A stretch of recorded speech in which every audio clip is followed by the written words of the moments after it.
guys, welcome back to Magic TV. My name's Craig. It is 9 o'clock, which means it's time for a Talk Magic. And I'm so excited that I have one of my favorite magicians on the channel with me today. And I can say he's one of my favorite magicians because he releases a lot of products and his creations are always fantastic. I have never seen a bad trick by this gentleman. And from somebody who reviews so much magic, that is a rare thing these days. This person's creations and thinking and innovation is always on point. He's an incredibly nice guy. I'm honored to have him on the channel. And I'm, of course, talking about the one and only Danny Weiser. How you doing, Danny? I'm doing good, Craig. Thanks for having me on. It's a real pleasure. You mentioned favorite magician or favorite magicians. I've been a big fan of yours for a very long time. I've loved all of your work. I especially love or have loved seeing you do, trick reviews and just how blunt you are. I just love how forward you are about things. I've told this to you before. It's a very British attitude, you know what I mean? Which is pretty nice to see. I like it when people are upfront about things and don't, dodge any bullets. But yeah, man.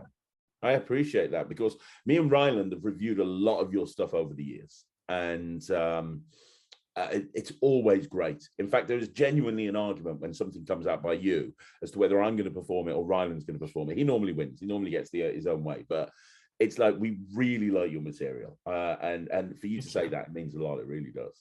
Thank you. And I also, I'm a dad myself, and I always look for opportunities to spend time with my children. And I love that you have Ryland on the show with you. I think the dynamic between the two of you is pretty awesome. And you can tell how much you guys love each other, father, son. It's a great opportunity to really build a strong relationship with your kid, and I think it's awesome that you've incorporated him. I love that. I couldn't do the show without him anymore. Like, it wouldn't be the same if I went and put a show up and Ryland wasn't on it. I think people would find it really weird. So yeah, he's amazing, and I think if there's one thing I've learned from that, it's incorporate your kids into what you do. Let them shine, and that's what I've done with Ryland, and he absolutely loves it. He really does. No, it's awesome. I like the dynamic for sure. But this is not about me. This is about you. This interview is all about you, Danny.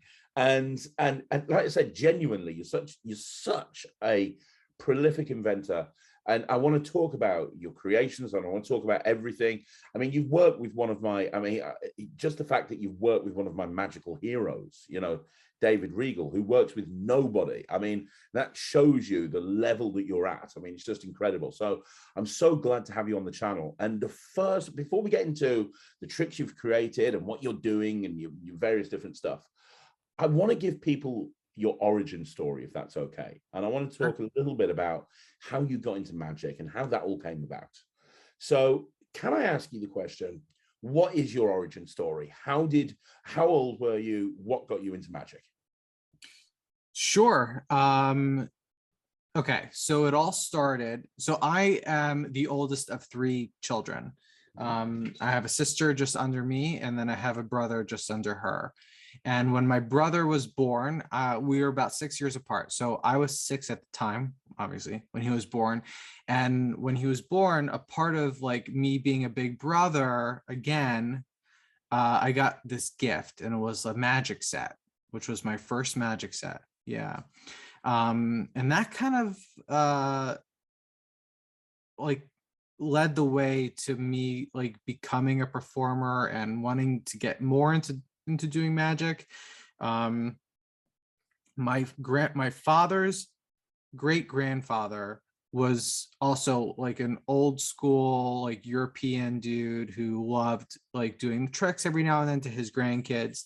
And my father would teach me some of the tricks that he learned from his great grandfather. So all that kind of incorporated together to like really create my love for magic.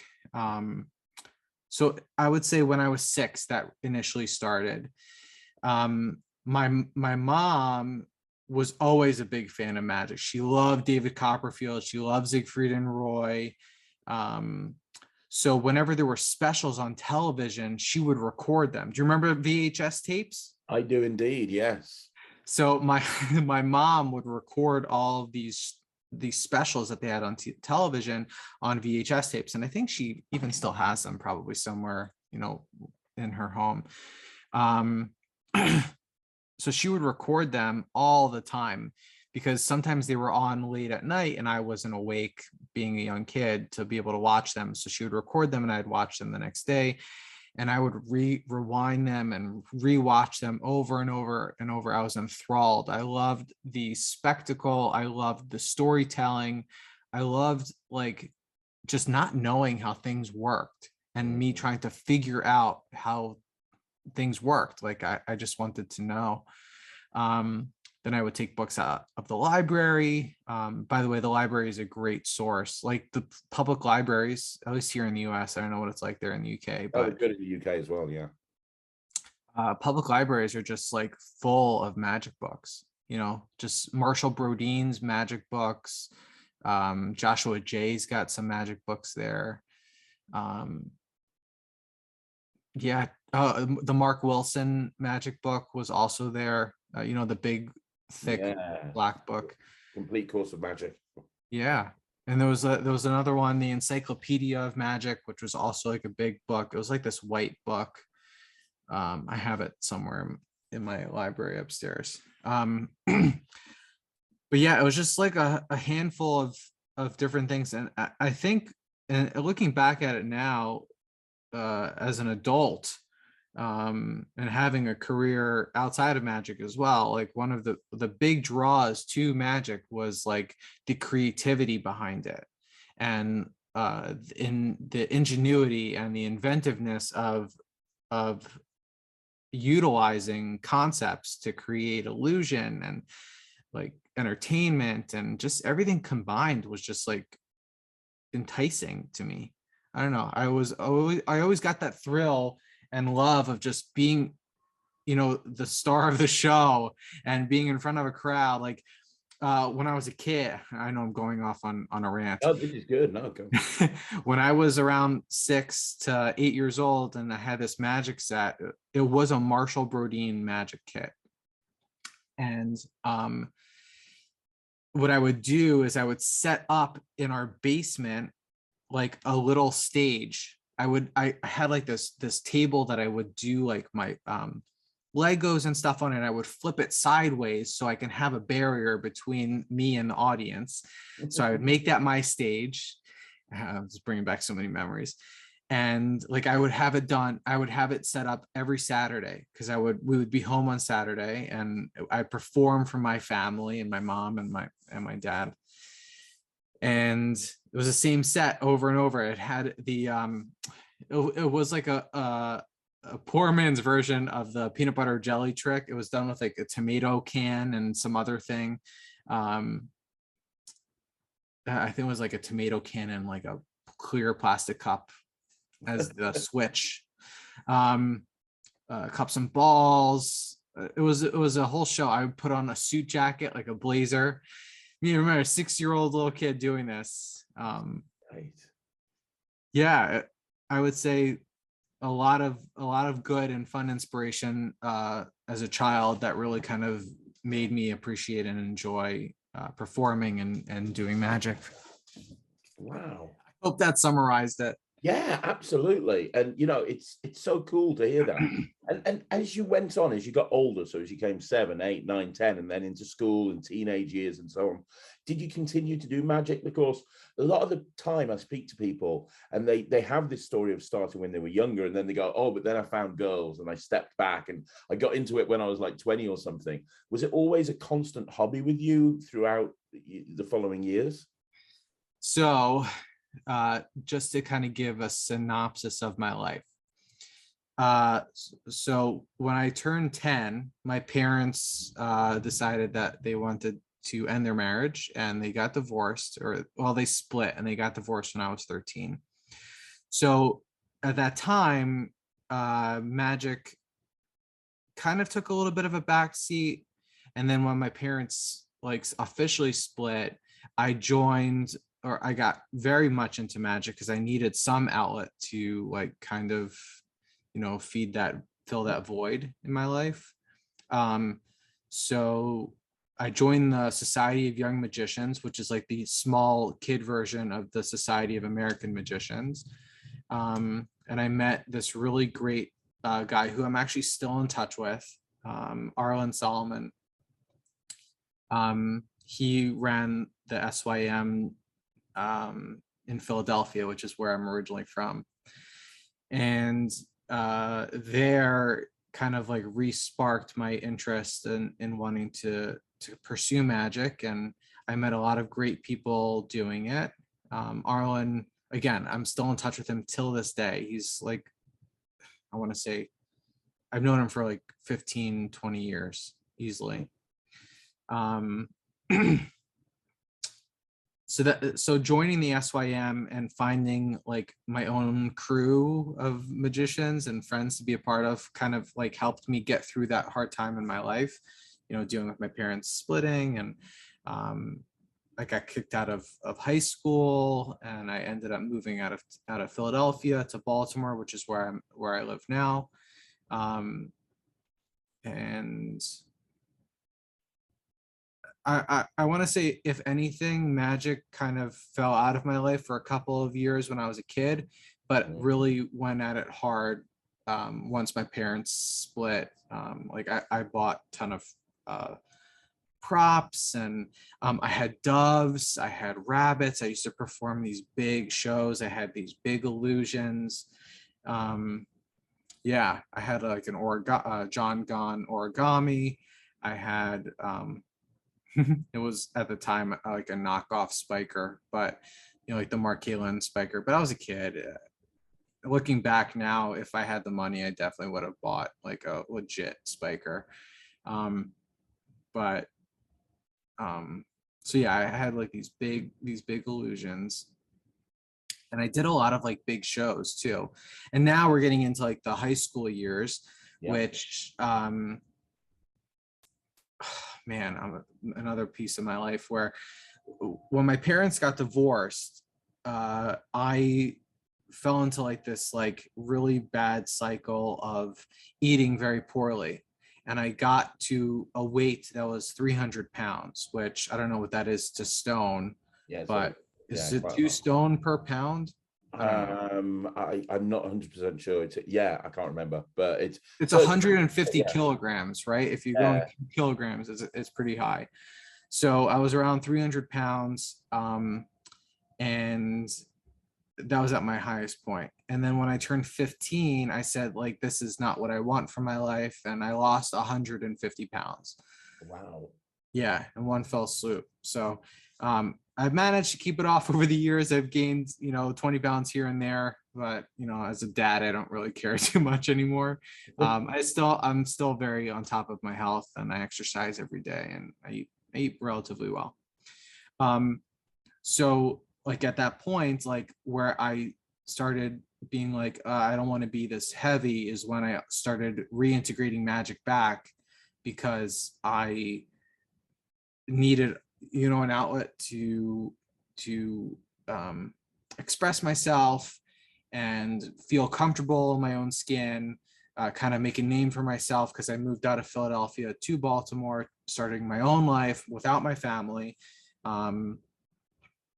So I started joining like magic groups here in Baltimore in my high school years.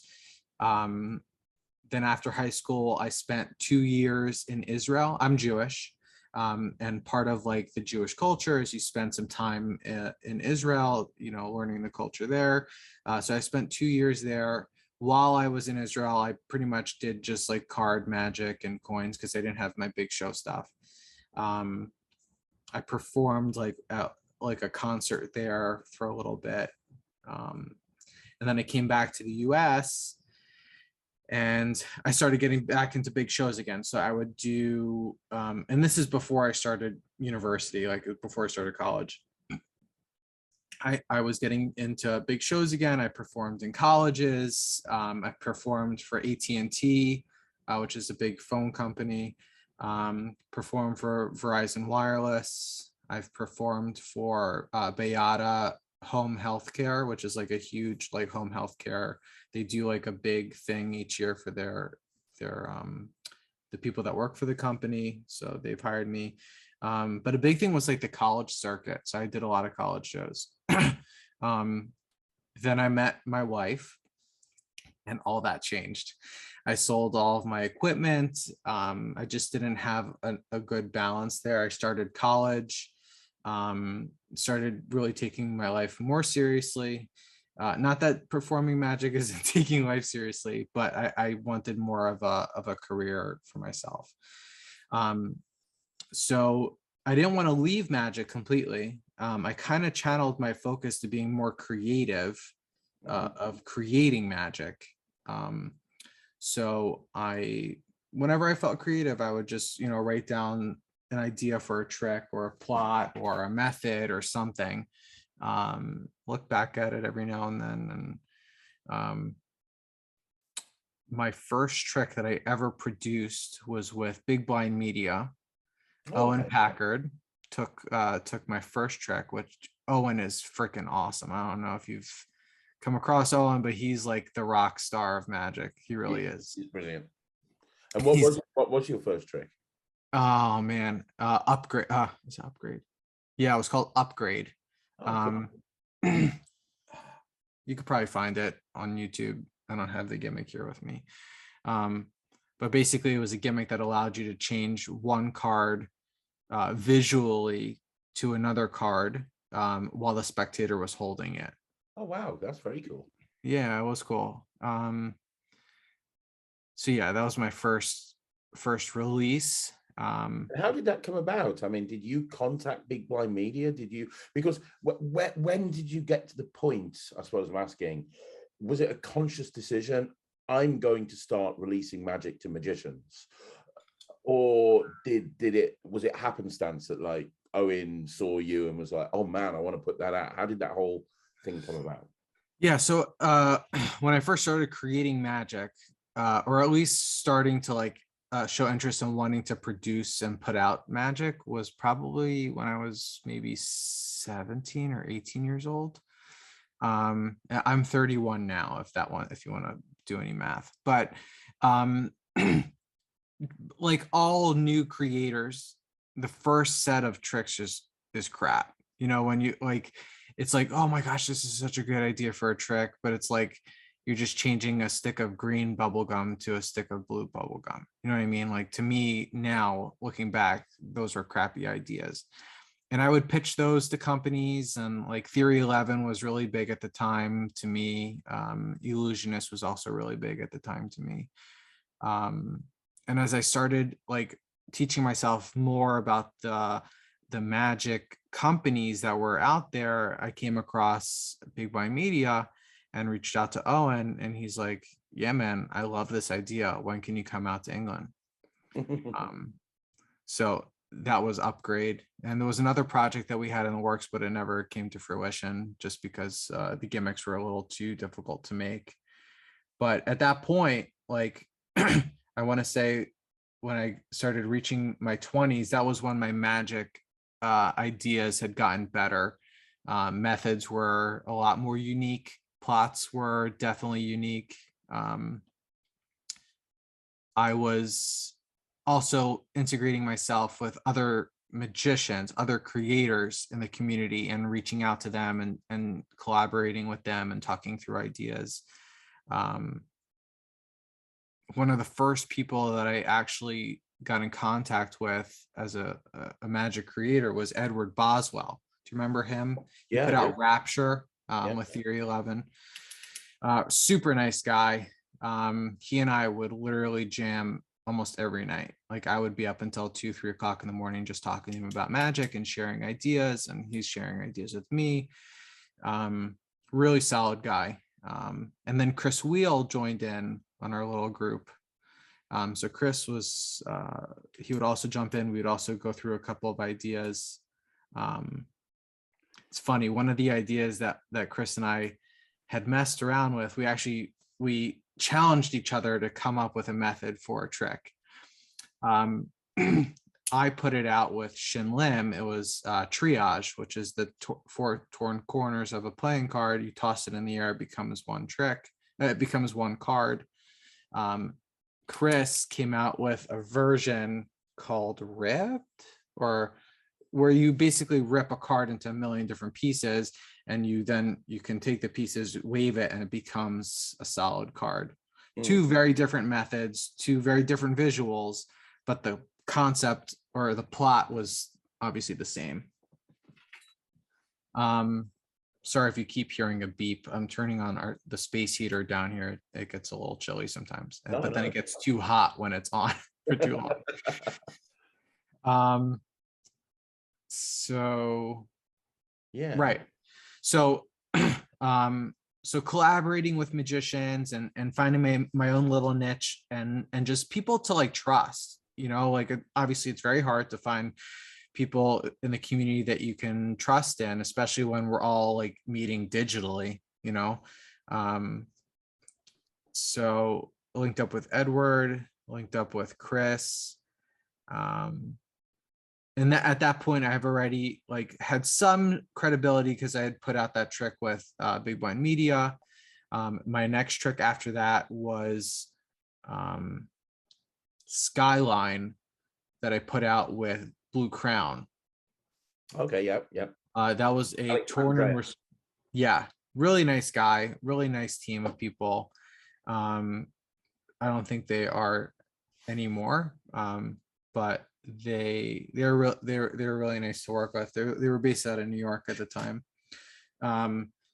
So that was my second project. That was a torn and restored corner of a playing card. So you tear off the corner and you could show both sides of the playing card, blow it, and it shot back on. I remember that. That's really good. Yeah, thank you. So that was my second release. I don't even remember what was next. I have a lot of, I'm very grateful. I have a lot of stuff that I was been able to put out over the past 10, 15 years or so. When you're putting all of this stuff out, do you still perform at all? Because I know that you're very busy after finishing college. I know you're very busy. We've talked off camera. You do a lot of, you do a lot of stuff. You're very entrepreneurial. Do you still have time to perform, or do you not really perform anymore professionally? And it's more the creative side of things that you focused on. So that's a tough question to answer, because whenever I do create something, I go out and perform it. I don't necessarily do it for paid audiences, but I'll take it to my day job and show it to my coworkers, or I'll do it for family members or for my neighbors, things like that, just to make sure that they work, right? I want them to work. And if I can do it nonchalantly to people at work, they'll be honest with me and tell me, oh, you flashed here, you did this here. Versus if I'm doing it at a paid gig, I don't want it to look crappy. You know what I mean? Yeah. So I'm doing it to honest viewers who will tell me, whether it's good or not, or whether I need to change something or not.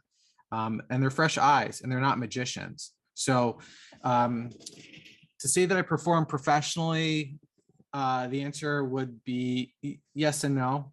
Yeah. I'm not getting paid to do it, but when I come up with a trick, I need to show someone. Yeah. My first, person that I show it to is usually my wife and my kids. But if she says, how did you do that? I know I have something solid, because she's seen all of my stuff. She knows how pretty much everything works. And if she says, how did you do that? I'm like, okay, this is like, I just fooled magician's wife, that's a big deal. So I don't perform professionally anymore, but I road test my stuff before I usually put it out. I got another question for you, and I want to really talk to you about creativity, because you are genuinely one of the most prolific creators that has maintained a very high standard throughout. You've worked with Murphy's, you've worked with Penguin, you've worked with, like we just talked about, Blue Crown, so most of the major magic companies you produce tricks for.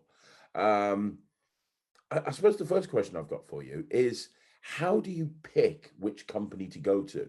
The reason I'm asking that question is because there's so many people that on this channel, they ask about creativity, because Danny, when you come into magic and you're new into magic, we put creators up on pedestals and it's like, oh my gosh, that's Jay Sankey, that's Greg Wilson, that's this person, that's that person.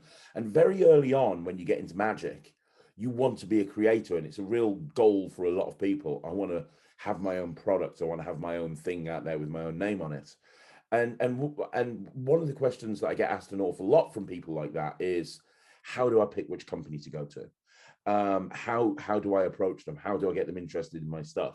As somebody who's worked for pretty much everybody, including, like we talked earlier on about David Regal. I mean, he never worked with almost anyone, and you work with him. You mentioned Shin Lim, he's another guy.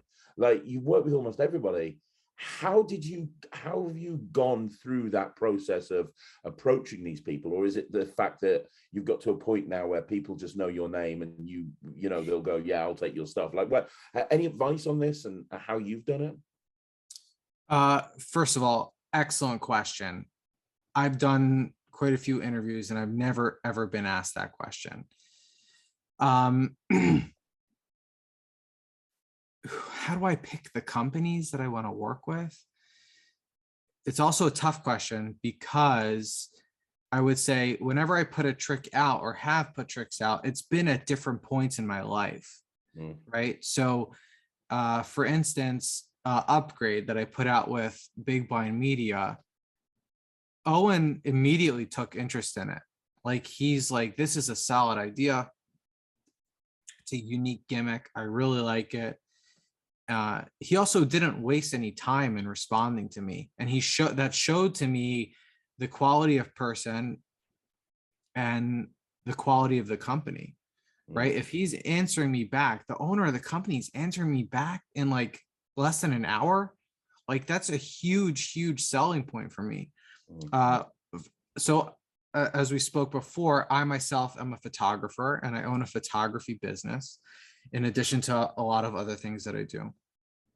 And one of my biggest things is responding to clients as soon as they send me a message, right? Because if I were the client and I wanted a response from the person who I'm paying a lot of money to have something done for me, like, I expect an answer. I hate leaving people hanging. So the fact that Owen responded to me as quickly as he did with the enthusiasm that he shared sold me right away, right? And I saw all the stuff that he's put out in the past. He's got great production value. He doesn't put out crap. He literally does not put out any crap. And he's just a good guy. So I said, I'll give you a chance. And I'm glad I did, because he's just awesome. And it was a great product. Let's see. I'm a big proponent of quality, right? If I'm going to put something out, I do not want the person to get it and they have to put it together. And I don't want them to have to deal with something breaking, or if it being utter crap. Like, I don't want it to be made of crap, right? Kids save up a lot of money to buy magic. I don't want them to buy something from me that like will break in a week. I know the feeling of saving up money and buying something that's a piece of crap and then feeling really bad about it. Like, I would hate that for any kid, any adult even. So when I seek out companies, I seek out quality and production quality, making sure that the artist has a say in how things are built and how the end result will be. So G Magic, I don't know if you remember, he was he and Jal Miranda had a company together called Lynx Magic at some point, and then they split up. They split. Jal's got his own thing. Goncalo has his own thing, and I kind of stuck with Goncalo just because, well, for one, he always showed interest in my stuff, and very easy to talk to, really nice guy. And he's put out quite a few things of mine. We've done Instapad, which is like a cartoon. Remember that trick, the Dan Harlan? Yeah, it's really good trick though. The cartoon or Instapad or both? Instapad, the one where you got, there's such a really great visual on that. It looks great. Yeah, so we just put out a second version, which has a new animation to it, which is really nice. But he just puts out really good quality stuff, like, and he lets me have a say in it, right? So it's not just like, here's the contract, here's the prototype, you run with it. Like, he's like, hey Danny, what do you think of this? And that's also huge. Vortex Magic, right? I've put out quite a few products with them, one of which being one that I just released called Twister. I did the Weiser wallet with them. I did Manifest with them. I did Venture with them. All quality gimmicks. Like, they're all, you get it in the mail and you're like, wow, this is worth what I paid for it. Yeah. Tenfold. Manifest, right? Manifest is the confabulation routine with the luggage tag. That took years to put through, because we had to find the right manufacturer. We've gone through multiple prototypes, sizing, routining, all of that stuff. It had even got to be on the Ellen show. So yeah, I mean, I love Manifest. I think it's one of the best confabulation routines I've ever seen. I'm a huge Paul Rohamani fan, and the fact that he was on there as well, and like he was getting behind it, just said so much to me about the quality of the product that Paul would like put his name to it as well. But yeah, I've done that on stage like many times. It's a killer trick. Awesome. I'm glad it's getting some road usage for sure. Like I mentioned before, it was on the Ellen show, and I looked his name up. Keith Barry. Oh yeah. Keith Barry performed it and did an excellent job of it. It's also been on Justin Willman's Zoom show. So Justin Willman, Justin Willman. Yeah. So he had a Zoom show through COVID, and I hate saying that, through COVID. Anyway, so he had a Zoom show, and he'd perform it on the Zoom show, which was pretty awesome. And the fact that I love his style of magic, so the fact that he used it in the show is pretty cool. But man, I'm glad that you liked it. And I'm glad that you're using it. That's great. It's really great. It's killer. So where do you get your ideas from? And what I mean by that is, you see a lot of creators, and I'll use Greg Wilson as an example, who's a very good creator. He's very similar to you in that he's bought out nothing but really great commercial stuff. But Greg is very slight heavy with a lot of his stuff, like very, very slight heavy. One thing I've noticed about a lot of the stuff that you bring out, it's accessible by pretty much most skill levels. It's not, you don't have to do 15 passes or whatever in order to do the trick. That's not the case at all. It's very, I don't want to say simple, because that trivializes the trick. They're always really commercial, but the method is really, I don't want to say self-working either, but the method is really simple. Has that been a conscious decision to make your routine so they're accessible for all? And if it was a conscious decision, why did you go down that route? Was it because you wanted more people to be able to perform the routines, or was it just that was the best way to create them? How did that kind of style that you go with come about from? Also, really good question. I myself am not a move junkie. I'm not a sleights guy. I do know sleights. I know how to double lift. I know how to do some basic sleight maneuvers, like second hand dealing and all that. I wouldn't say those are basic, but I know my sleights, but I try to stay away from them, because I believe a gimmick, right? A gimmick is a tool that is used to help elevate the magic, right? Like something that a sleight can't do. So when I set out to come up with a trick or create a new trick, I want the gimmick to be able to do as much of the work as possible, so the magician has less skill needing to focus on, right? When I'm doing a secondhand deal, I'm focused on like catching that card. You know what I mean? So it kind of takes away from my performing if I'm too focused on making sure that the sleight is good. Yeah. So, or the sleight looks magical. I also when I'm creating a trick, I want it to be simple. Like I want the method to be not the method. I don't want it to be too sleight heavy because I don't want it to be out of the reach of people who can't do it. Yeah. So I think the strongest sleight or skill that I have on any of my products is maybe palming, right? Like knowing how to palm and doing, a flip stick move. I think that's like pretty much like the highest skill of sleight that you need to know for my tricks. But yeah, I just like to keep it, I hate to say simple, but it's just keeping it simple. I want even my 5-year-old son to be able to turn around and do the trick. You know what I mean? I don't want it to be out of reach of certain people. I want everyone mass market, accessible, if that makes sense. Yeah, accessible to all. That totally makes sense. Yeah.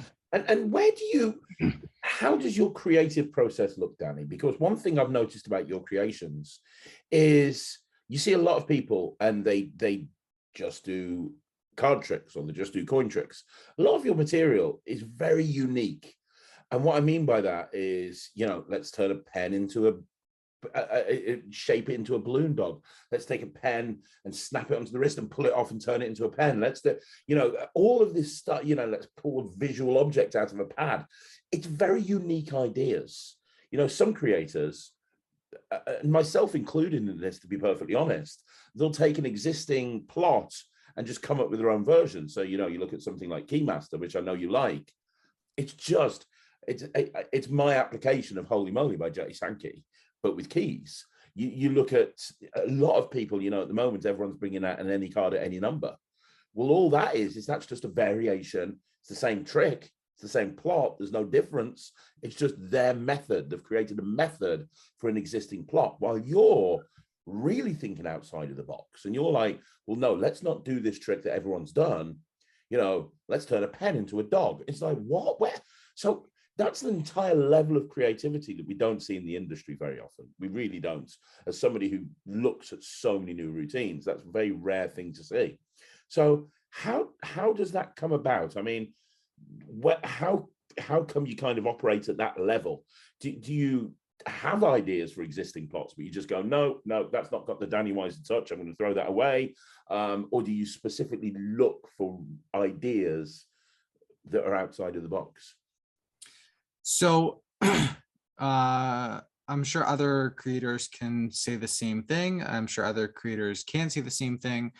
But when I create a magic trick, it happens to me like by accident, right? Like I'm not usually thinking about sitting down. I need to create a trick. What do I create a trick with? Oh, I have a Sharpie. I need to create something with a Sharpie. I don't really do that. My wife hates this, but when my creative magic or my magic creating is done on the toilet. Perfect. Seriously, mindless time. Like I'm just like taking a shower, I'm thinking of something, turns into something else. That's where I come up with my ideas. Okay.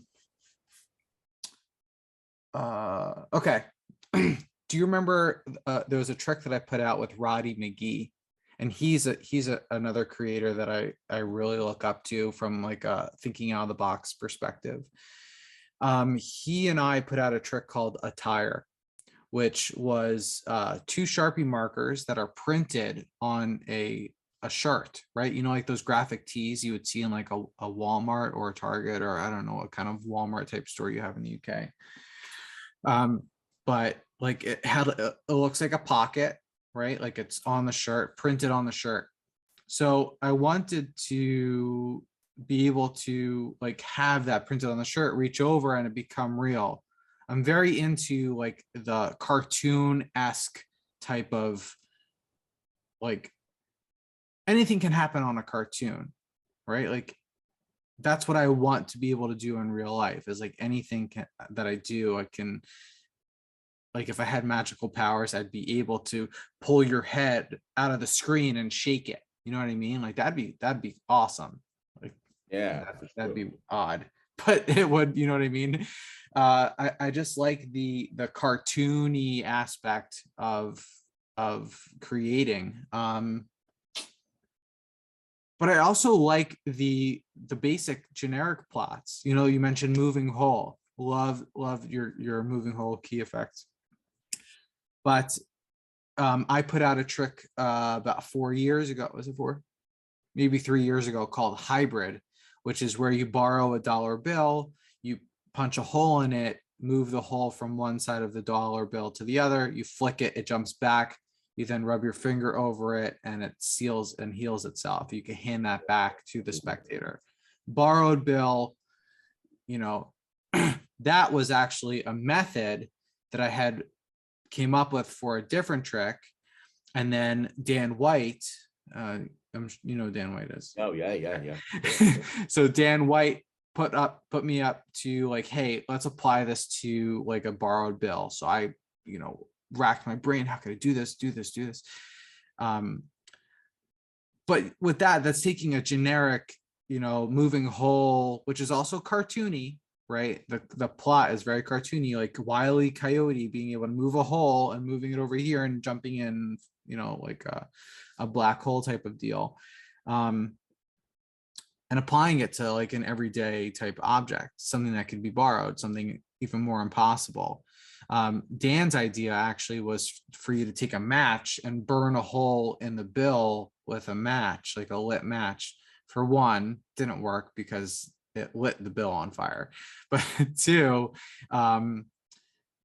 it became something a little bit different. And I shared this trick with like the gimmick with Roddy, and Roddy's like, let's build more of a routine around it. And he actually helped me build the main routine that I use for that trick, which is basically I borrow a bill and I do the pen through bill, right? I move the pen across the bill as if like the hole is moving along with the pen.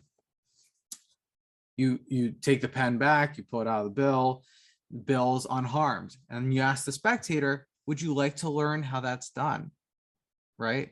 That set me up for hybrid. That was like the main like concept is like, would you like to learn how it's done? It's like very Penn and Teller, right? They're going to teach you how it's done, but it's really going to be a trick. It's just going to fool your pants off. So I take the bill back and I pull out like a Ziploc little baggie, and it says moving holes on the bag. And it's literally just an empty bag, right? So it's like this whole play, like, and obviously I'm keeping a straight face the whole time, like that make them believe that these are actually moving holes. I have them hold the bag, they open it, I reach in, take a moving hole out and put it on their bill. And that's the hole in the gimmick that, you know, that hybrid uses. Go ahead with the routine. Explain when I moved it across, I moved the pen across, the hole moved with it. And now you could see the hole over here. When I moved it back, it jumped back, and I can flick it and it jumps back. At the end of the routine, when I pulled the pen out of the bill, yeah, I just healed the bill at the end. I was able to remove the moving hole, drop it back into the bag, hand them the bill back. So they think they're learning a trick, but I'm really doing another trick with it. So it's the routine that really made the gimmick make sense. Yeah, and to make it really stand out, you know. But like I said, like a lot of the tricks that I come up with just happen by mistake. Like the Sharpie pen that turns into a dog twister. Yeah. That came about because as a magician, like I always get asked, like, hey, you're a magician, you must juggle. Like, go ahead, Danny. Danny's a clown, he could juggle, he could do that thing, you know what I mean? Or hey, you're a magician, you can do balloons, you know, can you make my kid a balloon animal? I always wanted to be like deep down, like I hated that. And granted, there are magicians that do that, but like I'm not a clown. And I did not want to be a balloon artist, but I always wanted to be like snarky about it and be like, yeah, I do balloons. And throughout my set or whatever I'm doing, I'm using a Sharpie for some tricks. And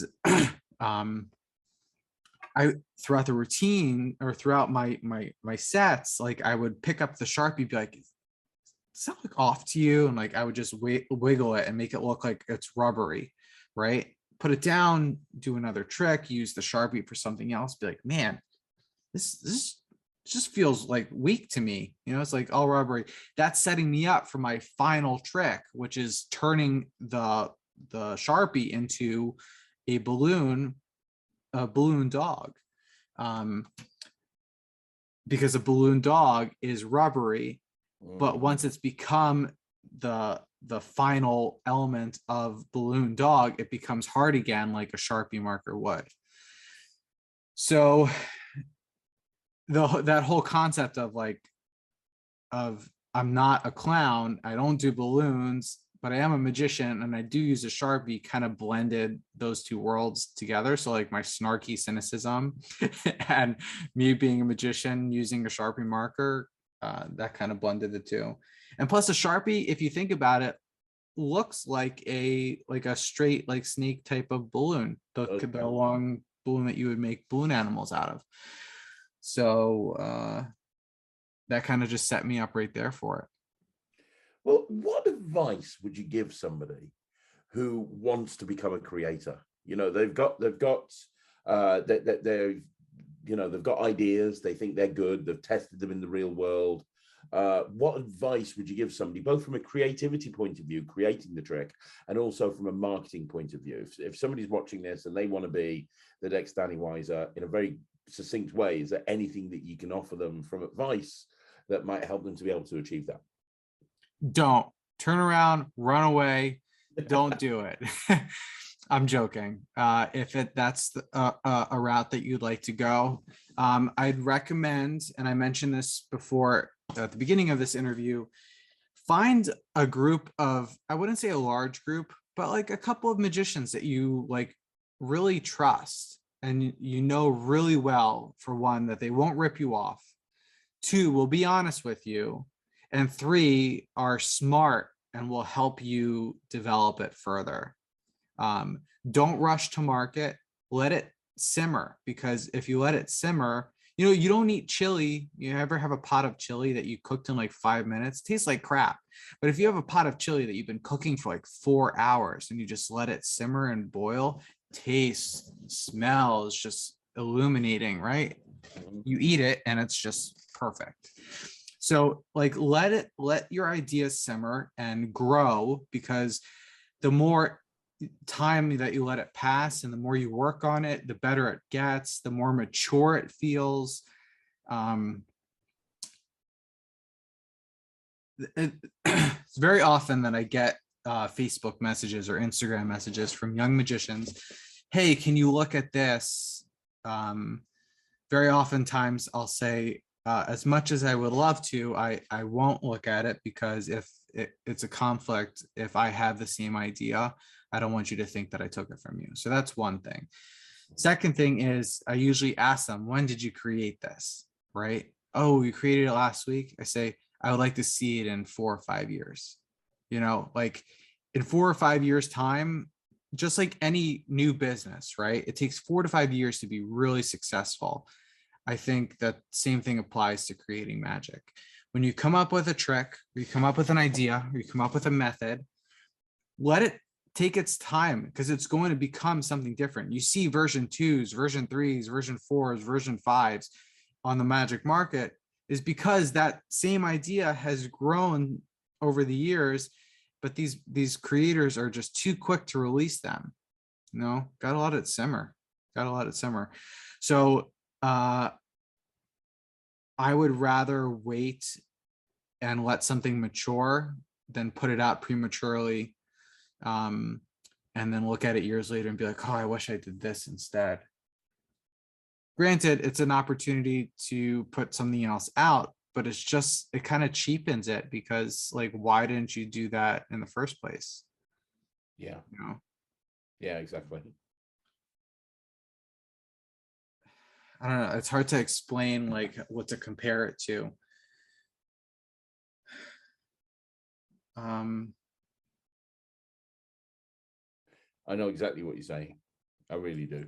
I don't want to compare it to like a vehicle because they come out with new ones each year, but I would say they're like variations.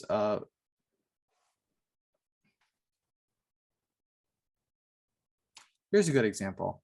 You know, the company Tesla, the car company, Yeah. they don't put out different versions of the vehicle, right? They have their Model Y. They don't say this is Model Y 2.0, this is Model Y 3.0. They just make the adjustments on the line, on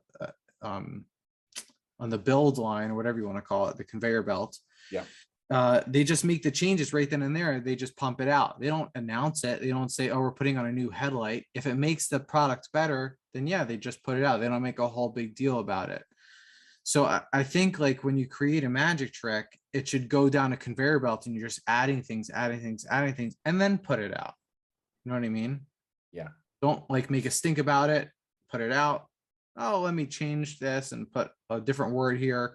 And now it's a different trick. It's not, it's the same thing, just has a new word to it. You know what I mean?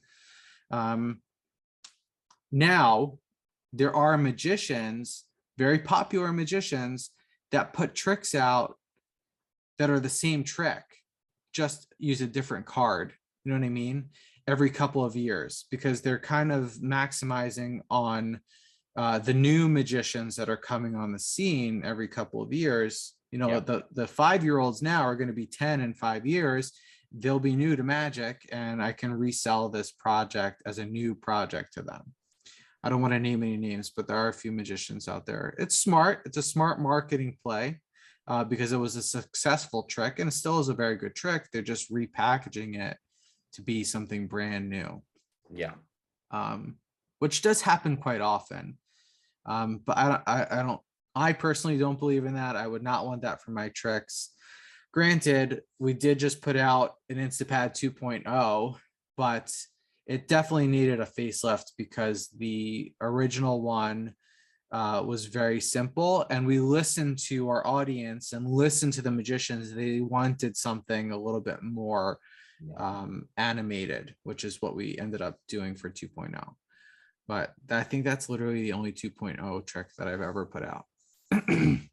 I totally agree with you. I mean, you know, you talked about Keymaster earlier on. I'm bringing out a new version of Keymaster with Penguin, but it's like completely, there's new gimmicks. There's like completely different gimmicks to what you had with the original. There's 10 routines instead of one routine. When did you put out the original Keymaster? Oh man, it must be about 15 years ago now. I think that's a justified amount of time, right? To put something new out with new gimmicks, right? And granted, yes, it's a similar premise, but if you're doing new gimmicks and you're doing new stuff, I don't know, your story is also just a lot different. You know, it's not like you were on the magic scene for 15 years in a straight line, and then you're like, all right, I'm going to put this out. You took some time off from magic to focus on other things, which is awesome. And you let those ideas simmer, and now coming back with a fresh pair of eyes. I think that's a huge difference than just coming out with a trick 2 years later, coming out with the same one, just a little tweak, and so on and so forth. Yeah, and I do think you're completely correct about rushing things out. I mean, you talked at the very beginning, you said that you like the way I review stuff and I'm very direct. I see so much terrible magic. I mean, so much magic comes out these days. I refresh Murphy's and Penguin, and every morning it's like another 10 or 15 things every day. It becomes, and the problem is a lot of that stuff isn't very good. And I think if people had spent more time working on the idea rather than rushing it to market, I think it would be that we'd have a lot less tricks that are higher quality. And I think that's a problem with the community. And I think the advice that you've just given there, I think would fix it, to be honest. I think the problem with the community also comes down to distribution, right? So if distribution were saying no to these certain things, then we wouldn't have a lot of this crap. I mean, I'm not one to tell these companies what to take or what not to take, but I think we've kind of lost the what's the word? Like the quality control. quality control of like what's coming out. There used to be, when I was a kid, I feel like this problem has happened for years, but it's only become more accessible and more well known because of the age of the internet. You know, in catalogs, like when we were kids, we had these magic catalogs that we didn't have videos to see trailers. We would literally see a write-up. We'd send the money order to Hank Lee, right? And Hank Lee would send us, you know, a trick back, and it would either be amazing or it'd be a piece of crap. I feel like that's happened for years. You know, like magicians or creators are fooling magicians into buying their crap by stating how amazing this trick potentially could be. So it's just feeding through the crap that's like quality control, right? You gotta, it's just who's gonna do it. Yeah, but these days you kind of you're shooting yourself in the foot because of the internet and because of discussion forums and social media. If you bring out terrible trick after terrible trick, surely that's going to make people think twice about whether to buy your stuff when it comes out. It's not like back in the day. Now, you know, I mean, one of the reasons that I just know that I would buy something that you bought out immediately is because you've got a track record. I like your material. I know that it's going to be a workable method. It's going to be commercial. It's going to be worked in. It's not going to be a pipe dream. I know, you know, I didn't even need to look at the trailer. As soon as I heard that you had something new out, I bought it. Job done. And I don't do that with everybody. There's certain creators that bring stuff out and it's very hit and miss. Do you think that what you were talking about there, because of the way that the internet is these days, their reputation might be affected if they don't bring out something that's solid, or do you think it doesn't matter? So I think the pandemic has lent to a lot of this crap surfacing. Obviously most magicians have been out of work for a long time. Most creators have been out of work for a long time. And it's a shame, and my honest, genuine heart goes out to them because I can only imagine what they might be going through. But at the same time, they're using their names to put out magic to sell, to make money, even if it's crap. You know,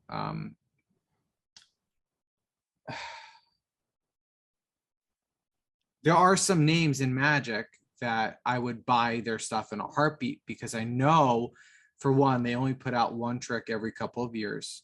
And when they do, it's usually a quality, well-built, well-made product. When you say that, the first thing that comes to my mind is somebody like Richard Sanders. Yes, and Manny Lindenfeld. Yes. Manny can sell anything because when he puts something out, it's quality, and he's just a really good thinker. He also doesn't put out things like every week. Like it's like maybe once a year or once every couple of years he'll put something out. But he can sell a doorknob, man. Like I would buy something just because his name is on it and I know that it's quality, right? Yeah. So and another piece of advice to give to new creators or people who wanted to get into magic: don't be discouraged when you have a fluke, right? Because you need to build up credibility in the magic community. I would say, have we had this discussion 10 years ago, half of the nice things that you're saying about me would not exist, right? Because it took me a long time to build up the credibility that I have of putting out good quality products. Yeah. At the beginning, I've only went with companies that I knew put out quality products. So I had the credibility of these really well-named companies backing my stuff because of the quality that's behind them and the name that they've carried. Like there are just some companies that I refuse to put stuff out with because of the bad quality. Like I would buy their products because, you know, I was interested in purchasing this one trick from this one company, got it in the mail, and it broke in my hands. It broke in a DVD case. Like I didn't even take it out. It just broke. So like, if they can let this leave their facility or their company and come to me, who I just spent $50 on this, like I would hate for anyone to have to deal with that. So on all of my products, I give them my email address and I say, if you have an issue with this, please contact me. Like, I want to stand behind my product, and I do. For instance, someone had reached out to me a couple months ago about hybrid. The hybrid gimmick came torn, right? One of the pieces came torn. Immediately sent them out a new one. I opened the product before I sent it out just to make sure it was fine. It must have torn in shipping. You know, it shaked around in the box. So that could have been an issue, but this person spent a lot of money on this trick. I don't want them to feel bad about getting something that was broken. And that's important though. It really is. Like, you self-publish some of your stuff, and you run a photography business. You've got a whole bunch of other stuff going on as well. Creating magic is not your main thing. It's not the only thing that you do. You've got a whole bunch of other stuff going on. But you still maintain a very high level of customer service. You hear about creators and you see it that they've self-published. You can only get it from them, and somebody puts an order in, you never hear from them. They never reply to your emails. You end up having an issue with the product, and they ghost you, and that happens a lot in the community as well. And I don't think these creators set out to be that way. It's just that they're so busy. Maybe they're good at creating magic, but they're not good at customer service, or they're not good at dealing with customers or shipping or whatever it may be. I know a lot of your stuff is handled by other companies, but you can get the stuff directly from you, and the stuff that you self-publish, your customer service, your customer journey is just second to none. It really is. You get back to people immediately. And I think that's because, from speaking to you off camera, that's something that you expect from other people. So am I right in saying that? Yeah, if you're putting up money to support me, why would I take my time in responding to you? You are literally putting food on my table, right? You're helping me survive. Yeah. So that reminds me. So I have two things. Portable, the snap bracelet on the wrist thing. Love that. Before I put that out, I just want you to know I had a manufacturing issue. We had 1,000 units built. I had prototypes made. The company was awesome. The 1,000 units that came to my home were the wrong material, right? I had 1,000 pieces of crap. None of it worked. It did not snap. The metal would not bend as needed. It was just awful. I lost about $2,000 on that trick because of a manufacturing problem. I could have said, screw it, and just sent them out and been like, well, that's on them. They're not broken. They just don't work the way that they're intended to. So I fought the company, and I had them rebuild them and remake them with the proper metal stock. Because I had the original prototype, the production sample that I said yes to. And they said, okay, let's build it. And they didn't build it the same way that they sent me the production sample. So I fought them to remake them, and I still lost money on it, but I wanted it out there, and I wanted to do it right. And I wanted people to be like, wow, this is actually something that I could use and will use. So that's one story about quality control. You mentioned like magicians, like creators who don't have time, or their customer service is just awful, or by the way, you're a really good listener. Just want to let you know that you're a good listener. Yeah, thank you. That you don't interrupt, which is awesome. My younger brother, who's six years younger than me, is also into magic, and he's excellent at sleight of hand. Excellent. He's so good at doing sleights. Like, he's not a gimmick guy, he's a sleights guy. And there was a magician who is known for his coin work, and my brother bought one of his DVDs, and he had a question about one of the moves on the DVD. He didn't understand it, or just the way that it was taught. He reached out to the magician on Facebook, and I'm pretty good friends with this magician. So I was a little taken aback by this. But my brother spent $40 or $50 on this person's DVD. Like, that's $50, not the full 50, but whatever 20% royalty is of that money to this guy's pocket. And he had a very easy question. And on Facebook, you can see in Facebook Messenger when someone's viewed your message. Message sent, 10 minutes later, seen, never responded, ever. Brother sent another message, seen, never responded. Hey man, bought your DVD, was hoping you might be able to answer a question for me. Very simple questions, like, do you move your thumb this way or that way? Easy question. That wasn't really the question, but just proving the ease of the move. But didn't even like take a second out of his day to thank him for buying the DVD or even respond, hey man, thanks for the purchase. Unfortunately, I don't have the time right now to respond. Hopefully I can help you in the future. Nothing.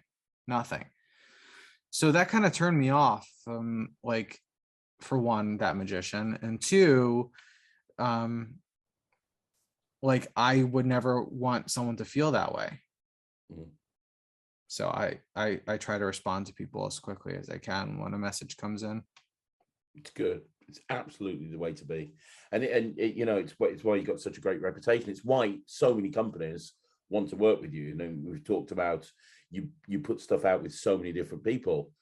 I think that you're at a point now, genuinely, that you could pick up the phone to any production company and go, hey, I've got an idea. And without even seeing it, they'll probably go yes, because you've got a solid bank of work that people absolutely love, and they know that your name is your name is good in the community, and that carries so much weight. And on that question, how did you? Can you tell the story about how you ended up working with David Regal? Sure. Because that's incredible. Like, he never works with anyone. He only ever puts his own stuff out. Then all of a sudden, it's like, well, I've got this thing with Danny Weiser. It's like, wow, this is insane. Persistence. Love it. You can even ask David. He'll tell you how annoying I am. I'm kidding. I've known David, or I've been in touch with David for many years. I think I had even at one point had purchased a trick from him and needed to ask him a question, and he responded to me, and we kind of just set it off. Again, I'm Jewish, and he's Jewish as well, so we kind of have that, you know, Jew thing going on. But I don't know, he's just a very people person, very like willing to listen to you and talk to you. He's been in the magic industry for decades. He's done a lot of television work. Like, he's worked on the Carbonaro Effect. He was like one of their head writers. He's just a good guy. And like, I know one of the other producers on the Carbonaro Effect, so I'm sure that might have had, you know, a play in me having a connection with David. But I've shared ideas with David. You know, hey, can you give me some feedback on this? What do you think? And like, he's totally all about that. He's an honest guy. Like, he'll look at something of mine and he's like, Danny, this isn't you. Like, and then I would put it aside. Like, I would honestly say that, like, if I showed David Regal something and he said, this isn't you, I would just throw it out. Because for one, I trust his opinion, and two, he knows how I think. Like, he's seen so much of my stuff over the years that he knows, like, this isn't like your stream of stuff, you know, if I showed him an idea. But the trick that I put out with David, that was something that I showed him, like, hey, what do you think about this? And he's like, I actually really like this. Can you send it to me? I sent it to him, and that's why I couldn't find it, because I had sent him the prototype. That's why I couldn't find it in my box. So I sent it to him, and he messed around with it. He's like, I think we could simplify it. This is accomplice. And we worked on it, went back and forth, and it became what it is. And David's a solid performer. He knows all the right moves, and he made it happen. and I'm glad it did, because it's definitely strengthened my credibility and my name, having David a part of my work. Another magician who I very much look up to and is super creative and is such a nice guy, Bizarro. Oh, Bizarro is great. Yeah, he's amazing. Huge fun. He's, I mean, let's be honest, Overstuffed is probably the most performed trick on social media of all time. Like, I don't think you can be a TikTok magician without doing Overstuffed. And, that's just one thing of many that he's brought out over the years. He's great. So Bizarro, I've known, I don't even know for how long, but a hell of a long time. Hybrid, my hybrid trick, he made my first prototype. There was a trick that I put out with Chris Webb, who's also amongst my circle of good friends, magician friends who I trust with everything. Oh man, what was it called? Number two. Was it number two? It was like a trick set done with pencils. I forgot what we called it. Again, this is a long, excuse me, a long time ago. But it was a trick set with pencils, and basically you have a pencil. Do you guys call it pencils? Yeah. Okay. I know it's a whole nother language, but you call the erasers rubbers. We do, and Okay. rubbers for you are a totally different thing. Are a totally different thing, exactly. A little adult, stuff.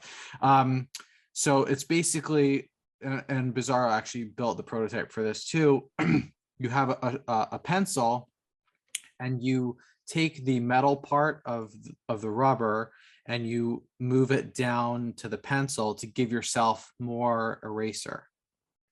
I've never seen that before. That sounds amazing. I have to find it. Hold on one second. That sounds great. Danny Weiser and Chris. It was a release that kind of went under the radar, which is a shame, because I thought it was a good trick.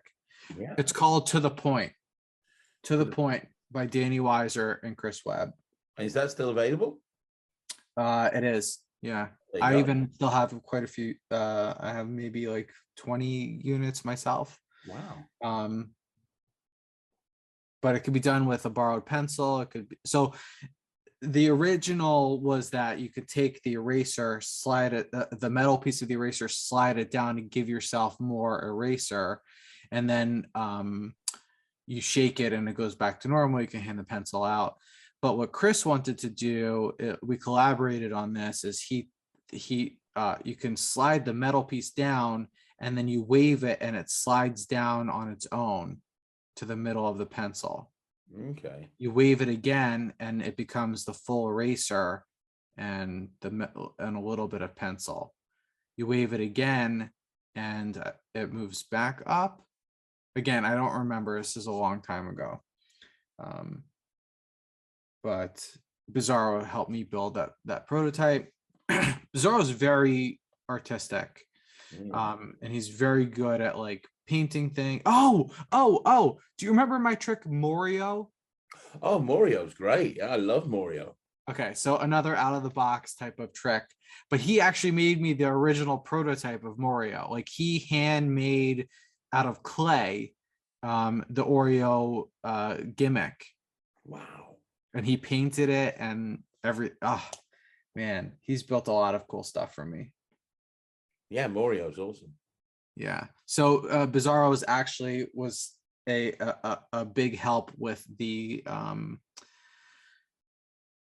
with my most recent release, Twister. He loves it. Like, this is up his alley type of trick. He's helped me with like routining of it and some design ideas and just some handlings and whatnot. But like, there's just certain people that I'll turn to for that kind of help. And they're the type of people who have been in the industry for a long time, are really good with understanding materials and like what works and how things are manufactured, and how lay audiences would view it, how magicians would view it, how to market it, things like that. So sorry, we went off on a complete tangent. It's good. for anybody watching this, we're getting a masterclass in creativity and you know, and actually, you know, becoming a creator within the magic community. There's a lot of information you're giving here.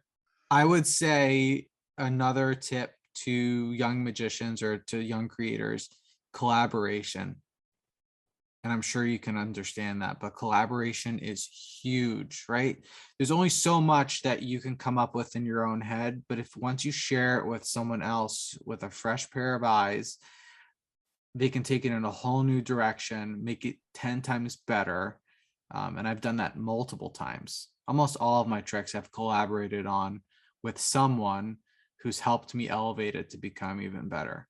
And that's why letting it sit for a period of time is helpful, right? Because having multiple people see it and look at it. Here's another one. I put out a trick with Mark Mason called Duly Noted. I didn't know that was you. I know that one. Yeah, that's a great thing. I didn't know that was you. I thought, right, okay, there you go. I thought that was Mark Direct. Well, there you go. You learn something every day. That's a really good trick. I love that trick. Thank you. So Duly Noted. So Mark is another person who I've known for a very long time. I think I met him at a convention once upon a time. Anyway, so I shared this idea with him, and he took it to a whole, I mean, he's a gimmick king. Mark Mason is like, oh, I just love the stuff that he puts out. He's like the Q to James Bond. You know, he comes up with some really unique gaffes and unique gimmicks, and he's really good at building them too. So he, sorry. That's all right. It's the time, it's not the company. So I pitched him this original idea, and he like revamped the gimmick and made it more streamlined and more user-friendly and being able to do it more than once, which is awesome. So like letting his fresh pair of eyes look at it and think like, how, first of all, how am I going to manufacture this in a mass run? And two, how can I make this better so it'll last just as long as like any plastic product, you know what I mean? So the collaboration on that was like really what made it become what it is. That's great. I want to ask you one more question. Sure. All the stuff that you've brought out over the years, what's your favorite? I know that's probably a very difficult thing to try and my favorite trick.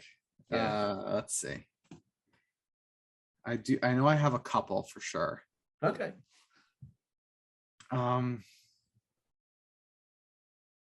Conceptually, like concept wise, I would have to say Twister for sure.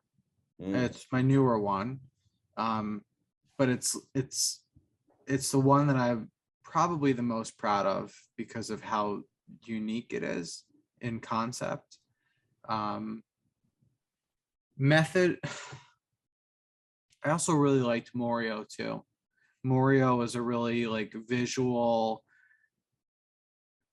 food kind of, I mean, it was food, but like a food related trick that's not like a crappy food related trick. I know there's been a lot of crappy food related tricks that have been put out, but to me, Morio, and I can give you the story behind Morio real quick if you have time. Yeah, I'd love to. Did that come out through? That was Hansen Chen. I was about to say that was Hansen Chen, wasn't it? Yeah. Also, solid guy. If you've ever seen any of his products, they're all quality material. And he's killing it right now. He's the Siri X Pro was one of the best tricks. He put out Eric Ross's the Tic Tac one from the eye. I think it's called Eye Candy. Yeah. Like he's put out, he's all about quality, and I really genuinely like that about his company. So that's why I took Morio to him. So Morio, as a parent, right? You want to be able to give your kid anything and everything that they ask for. Like that's just like how we're wired as a parent. So one day I was in the kitchen and I was eating a sleeve of Oreos, at midnight. I'm kidding, not midnight. I was eating some Oreos and I had one left. and my son walks into the room because he hears the package crinkling. He's like, "What you eating?" And I was like, "Some Oreos." He's like, "Can I have one?" And then I was thinking to myself, like, imagine if I can multiply like the amount of Oreos that were left, and it was one Oreo left.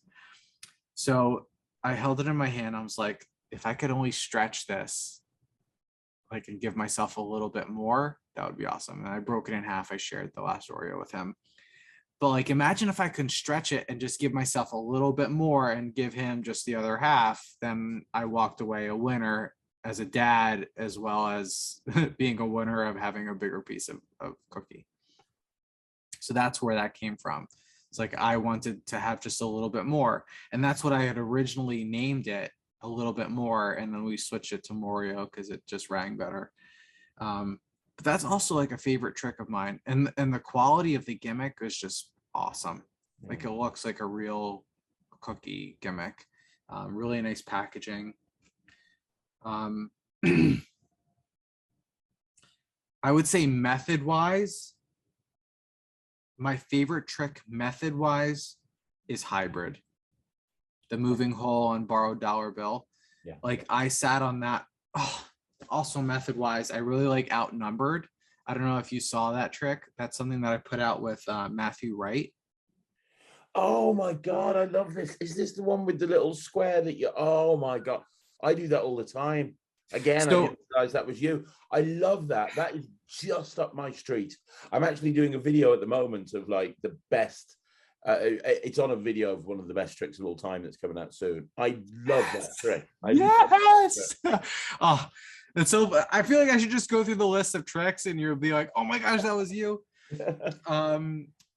So first of all, Matthew Wright is amazing. I love Matthew. Really good thinker. Also really great product. Like, he puts out, I would say most of the tricks that I have of his are, all the ones that I have purchased have been good quality. So I knew the quality going in. Also with him, I was very persistent in sharing stuff with him. So like, to connect with him and to have, he's a FISM winner, right? To have him put out a product of mine is huge. So outnumbered, definitely method wise, I love, and the routines that are built into that tool is also just really awesome. Just, I don't know, just to explain what outnumbered is, it's that number puzzle where all the numbers could be switched around and you have to get them into like the order 1, 2, 3, 4, 5, 6, 7, 8, 9, 10 all the way till 15. But we used it as like a quick solve Rubik's Cube type of trick, but it's flat, right? So it could sit in your pocket and you don't have to have this bulging Rubik's Cube type of thing. So that was kind of my thought in wanting to do that. And the method is genius. The method is so clever. Thank you. Thank you. That was also like an engineering marvel because we had it done through Uday, and Uday is really, really good at making gimmicks. It took a long time to get the right tensions down to make the gimmick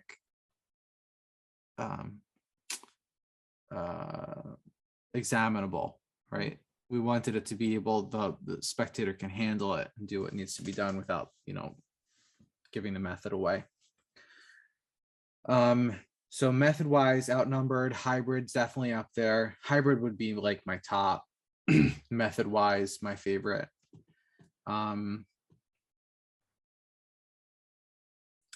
Accomplice, also the one that I put out with David Regal. Manifest, which is the confabulation trick. Well, I've gone on record with Manifest, and I think that you've created the best confabulation that there is, the most practical confabulation that there is as well. Like, and the most logical confabulation. Like, a lot of the time, it's like, oh, I've made this prediction for absolutely no reason at all. But having a luggage tag, the method is great, but also the premise works really well. Everything's just perfect about that trick. So whenever I've seen like premonition type of magic tricks, routines like confabulations and whatnot, that the concept of taking random information and writing it down and then having it appear in an envelope just didn't make sense to me. Like, the routine doesn't make sense to me. The flow of it didn't make sense to me. So to take down random information of, a random person, a flight number, a destination, like there are confabulation routines that reveal like destinations. Like I wanted it to make sense and appear somewhere that it would make sense, and having it appear in a luggage tag, like that's travel, right? A luggage tag, travel. So just those pieces just clicked for me. I don't know. It just made sense to do it that way in a luggage tag. So like, for instance, like that, like that's not a novel method, but the premise, the plot is also been used millions of times, but I wanted to make it more logical and make more sense and more appealing in a sense, I was told that David Copperfield has one and was using it on like his private jet when he has like he's flying people around to his island and doing like tricks here and there. But that's a great trick to do on a plane, right? Like, yeah, it really is. Yeah. So that's a concept wise also a great trick. Oh, you'll this is going to be one you'll be like, oh, that was you. There was a trick that I put out with Taiwan Ben, who also puts out quality items. Yeah, he does. Called Unplugged, which was a pair of headphones. Yes. That has a reveal built into the wire. It was like an updated version of Wiregram. Yes. I love that as well. And again, I did not realize that was you. Yeah, I love I love anything that appears organic. If you actually think about the stuff I've put out over the years, Chop was designed to be a chop cup with a regular cup that you can get anytime, anywhere. Keymaster is designed to be keys that you just carry around. So Chopped actually gave me an idea for a different routine that I wanted to do on my show when I ever had a show again. I don't know if you have this where you are, but here in the US, detergent, like you would clean clothing with, comes with like a cup that you pour the detergent into. Yeah. I wanted to use that cup and use it as a chop cup, but make balls of lint as the balls. Oh, lovely. And do a chop cup routine doing laundry. That's great. Yeah, that would be killer. That would so like for one, it would only make sense with that premise, but like to use like an everyday item that people can relate to, yeah, I think is huge. And your the thing you put out with Taiwan Ben, I love that because of the same reason. It's so organic. It's kind of like, well, let me show you something with headphones. And even when headphones went out of fashion and people started doing earbuds and AirPods, I still carried on doing it because I had this whole routine with it where I combined it with a ring on and off headphones, and then I did that as a reveal, and it's like a multi-phase routine. And I carry the headphones with me, and I say, hey, do you guys remember these? Do you still have these headphones? Everyone's got their AirPods up. Let me show you something with this, and I still do it now. And that's awesome. It's killer trick. That's awesome. Let's see. You've had so many great routines over the years, like you really have, and most of them aren't. You don't just see a gimmick deck of even your Weiser wallet. Weiser wallet was great.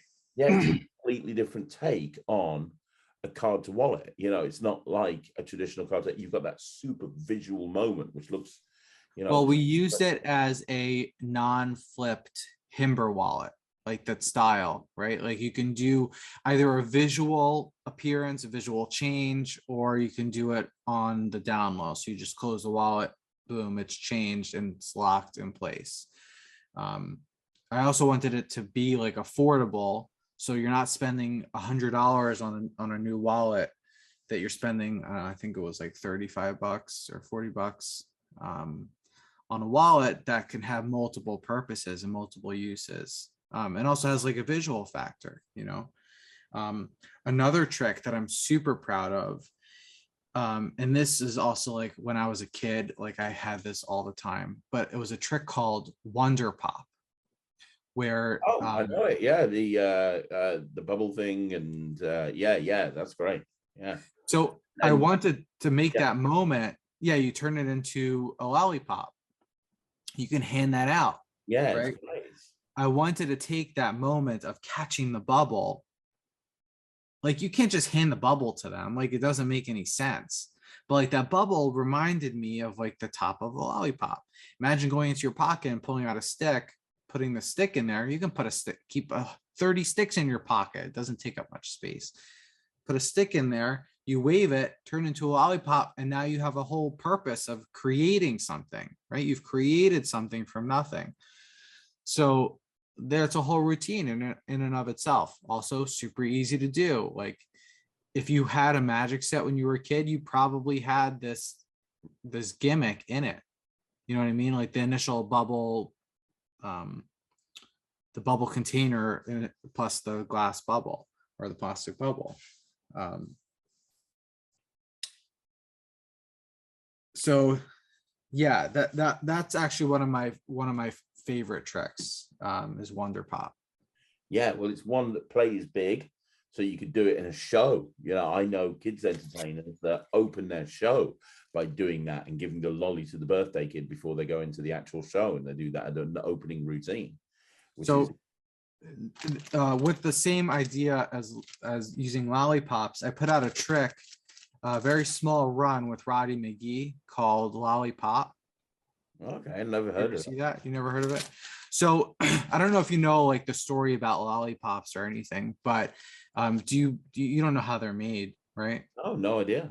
Okay, so there is like a field in Italy that grows like these lolly sticks, right? They come in stick form and they pick them out of this field, right? And they go ahead and they take the sticks and they put it through these machines that when they make this popping noise like this, it pops the lolly, right? Oh, it's amazing. So that's Lollipop. I love that. Was like this. Thank you. This was done in a very small run, considering doing it in a larger run one day. But like that routine was Roddy's routine. But like the gimmick itself was something that I thought of and came up with. And when we're off screen, I can show you how it works. But Dude, that's killer. Wow. yeah, that the method to that is actually based off of a really old trick that I've revamped and created a more visual routine for. So well, let me ask one more question. Do you ever Sure. worry that you're going to run out of ideas? Because I mean, you're just an idea factory. Do you ever worry that you're going to get the magical equivalent of writer's block and you're going to sit there and you're just going to have no ideas coming to you? Or is that something that you wouldn't ever be an issue because, you know, you've been creating for so long? So I'm looking for it, but somewhere down here is one of my notebooks. And I have a ton of notebooks of just ideas of like of different plot ideas that don't have methods to them yet, or have ideas of methods that don't have plots to them yet. Sometimes I buy little trinkets to kind of jog my creativity. So for instance, I have this little Etch-a-Sketch, right? What kind of ideas can you come up with an Etch-a-Sketch? So an idea that I came up with once upon a time, I haven't pursued it yet because I don't think it's strong enough just yet, but you take one of these Etch-a-Sketches and you show that, you know, you can draw. This one doesn't work because I've taken this apart, but you can draw whatever you want and it actually works. You turn it upside down, you let a spectator do that, right? Yeah. And then it could be a reveal, right? You can have a card selected and amongst the jumbles, you see 8 of diamonds or the 10 of hearts. That's great. And then you can shake it, reset it, and you can move on. And this is a keychain. Like, it could be put on your keychain. You know what I mean? So like things like this, like, how can I turn this into like something so novel? But everyone knows this. You had this when you were a kid. I had a giant one when I was a kid, you know? In fact, the one that I had, I shattered because I wanted to see what was inside. And there's like there's like this metallic like ink type stuff that helps cause the writing to happen. So like, I don't know, I just have all these like random just crap. Let's see. I feel like I'm giving away all my secrets here, but it's not a big deal. Okay, for instance, I don't love, necessarily mint type of tricks, but I found this and I keep it on my desk. And if something comes to mind, I'll cut it open and mess around with it. But there's got to be a trick other than, the card to box, or like to make Tic Tacs change color. Like, there's got to be something else to this that would be like a really novel idea. Oh, here's an idea. So do you remember these? They're like membership tags, like gems and stuff. Yeah. So like, you keep it on your keychain. I'm like, what can I do with this? So an idea that I was messing around with, let me see if I do it correctly. You take the keychain, you just break it, right? And then you can restore it just like that. That's great. This prototype is pretty crappy, but just the concept, like, what can I do with it? If it's on your keys and it's jingling around in your pocket, it'll likely bend and break eventually. So that's kind of the idea there. Let's see. Oh, here's another thing. So whenever I go to like shows and stuff, I usually hold on to these as kind of souvenirs, but like a ticket, right? Like a show ticket. What can you do with a show ticket? You can have this in your pocket and do like a reveal on it somehow. Could be a confabulation of a performance, of a show, of a time, a date. Anything could be on a show ticket, like a concert ticket. I don't have a trick for it, but that's just something that I keep at my desk that I can help jog my thoughts. I hope that's helpful. Yeah, it really is. Okay, here's another trick. So it's not necessarily a trick, but it's just another prop that I just keep at my desk. A lighter, a Zippo lighter. You don't see these very often nowadays, at least I don't. Like, what can I do with a lighter like this? So there's an idea that I had once upon a time to use a lighter as a switching device, right? So what I wanted to do was to take a playing card, tear it into 4 corners, use the lighter to have like a piece that kind of swivels out, and you can slide the 4 pieces in while taking a full playing card that's already folded out of it. You can go ahead and light the lighter, light the corners of the card, and now it's completely healed into a new card. So the lighter is your switching device. And it's logical because you're going to use it to open it. And yeah, that's great. Exactly. So you're bringing it into play for a reason, taking it out of play because you're done using it, and it's your ditch, right? You can go ahead and ditch it.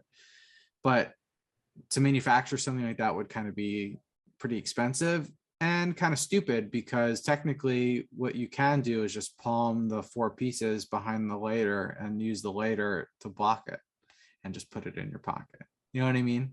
Yeah, I understand. So like, is there a real purpose of using the lighter that is something that you can't do by just palming or doing a slight? Or does having a gimmick weigh out or make the magic any better? Yeah, it can if you want to show your hands completely empty, but how often are you doing this when doing a magic trick? Not often.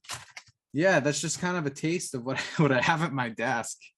So a lot of the time, it's just looking and finding something that gives you inspiration, and just sitting and looking at it, and and then constantly writing down ideas for plots and tricks and methods and concepts, and then marrying it together over time and working it out until it's perfect, right?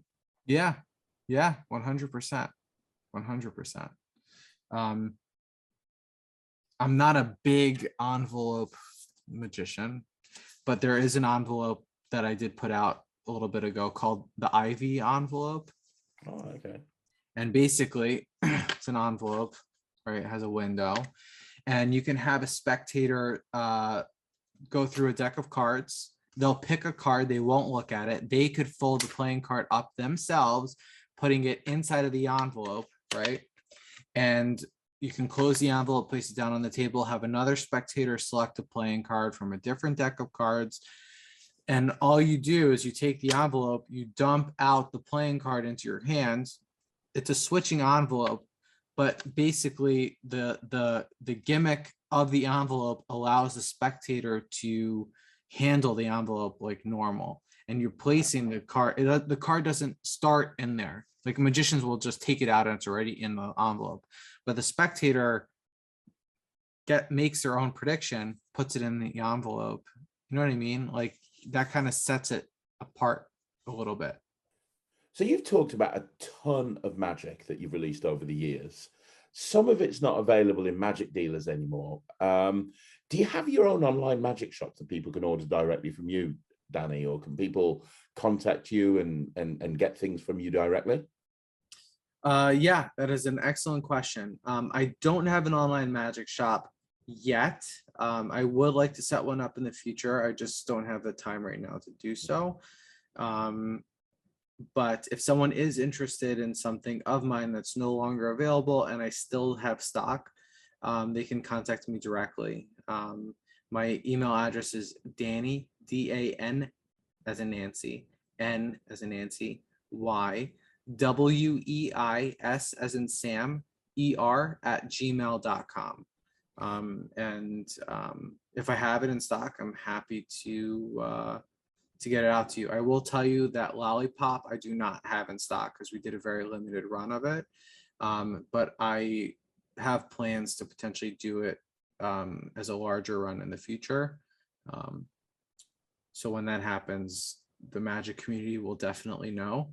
But there are other products that I have that I do have still stock of, which if I have it, then awesome. If not, I'll direct you elsewhere.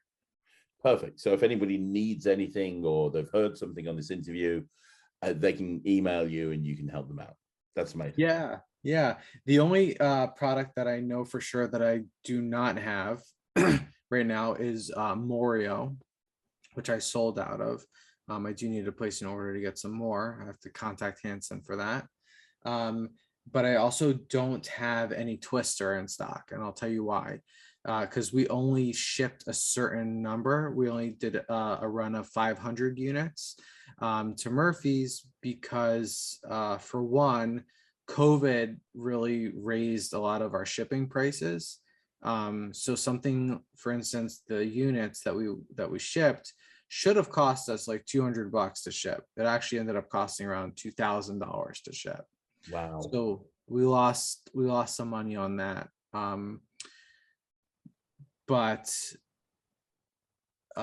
So I don't have any units. I have my production sample unit and that's pretty much it. And then I have a few prototypes, like initial sampling, which I'll show you a bit later.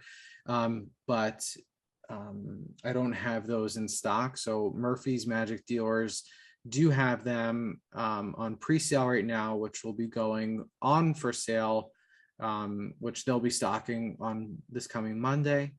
Yeah, Monday, I believe, which I think is January 3. Monday, January 3. So those will be available for anyone and everyone in every country. Perfect. But we're a very limited supply. So if you are interested, and this is not a push for anything, I'm just being honest, letting you know that it is very limited supply. And I know that a lot of people have reached out to you, have reached out to myself in asking about it and wanting to purchase it. I actually got a message from someone today saying that he ordered 10 of them, which blows my mind because they're $30 trick. It's a $30 gimmick. But he sees the value in it. So like there's already 10 out of circulation just from that purchase alone.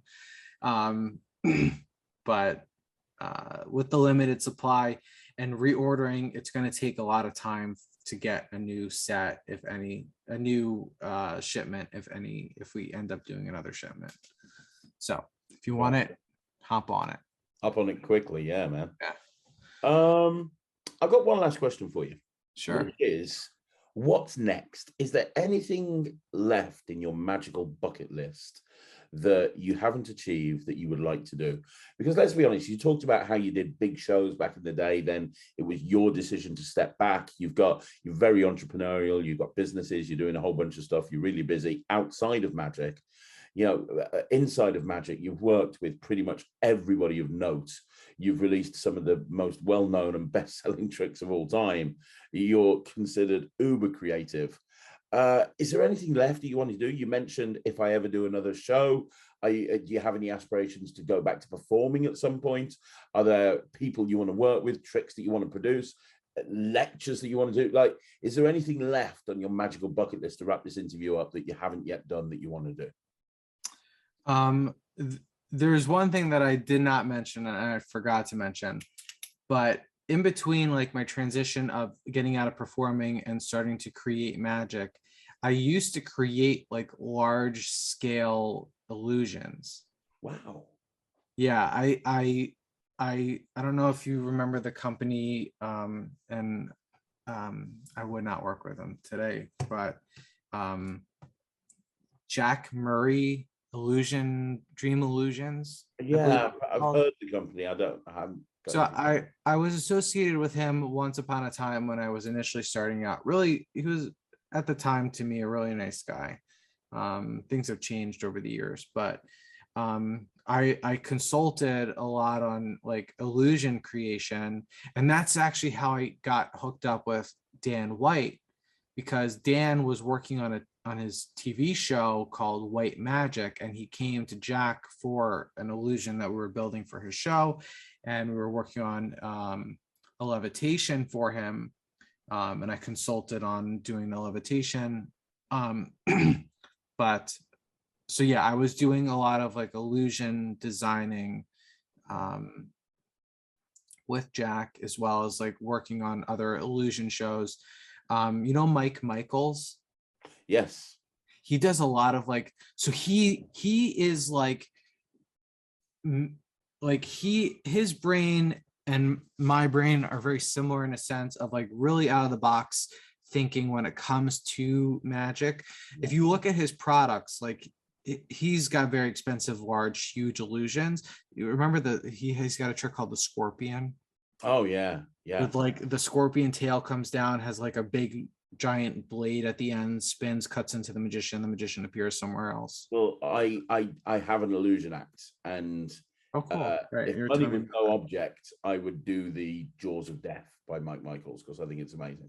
Yeah, so that's a great I wouldn't say it's a trick, but it's a great escape element that really lifts up the routine, or lifts up the suspense of the routine. But I had a trick that I had pitched to Mike, and Mike was going to do, but it ended up falling through. Basically, I called it the Escalator, and the magician is at the bottom of this escalator type of illusion. Let me see if I even have it. I have to look back in my email real quick. But it was to the point where Mike saw value in my ideas that he built me a website. Oh, wow. He paid to have a website built for me to have my ideas on there as an illusion designer. Wow, that's great. Yeah, he introduced me to a lot of big name illusion builders, and when I was actually out in Vegas, I want to say back in Can you hear me? Yeah. Okay. Back in 2012, maybe. And like he took me out to dinner. We met like a whole lot of performers. He took me to see a bunch of shows. Let's see. I have to find this illusion. I'm fascinated because I love illusions. I love illusions too,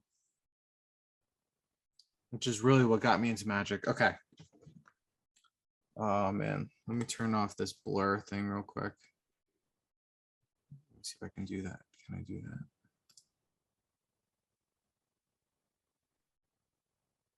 Stop. Choose virtual background. Turn that off. Okay. Don't mind the background. I'm in my basement. So basically the magician gets into, so I had a 3D mock-up of it.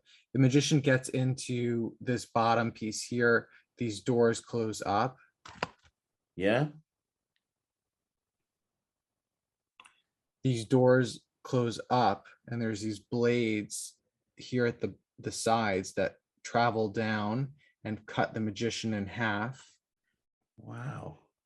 And then this escalator causes the top half of the magician's body to go up while his legs are still down there and the doors open up and the blades are still running. That's really clever. Very expensive to build, but Mike was interested in it and it ended up not coming to fruition, but yeah, it was pretty cool. That's just the great. design of it is cool. I love that. Thank you. And then I had another idea, which, oh man, if I had the money, I'd build it just to have it as like something I can just keep here in my house. But I called it Evoke, right? And essentially, this door opens like this. The assistant gets into the box. Yeah. And then the box is then like on this track that slides up and down, and it's slid up. So the assistant is stuck there in the air. And then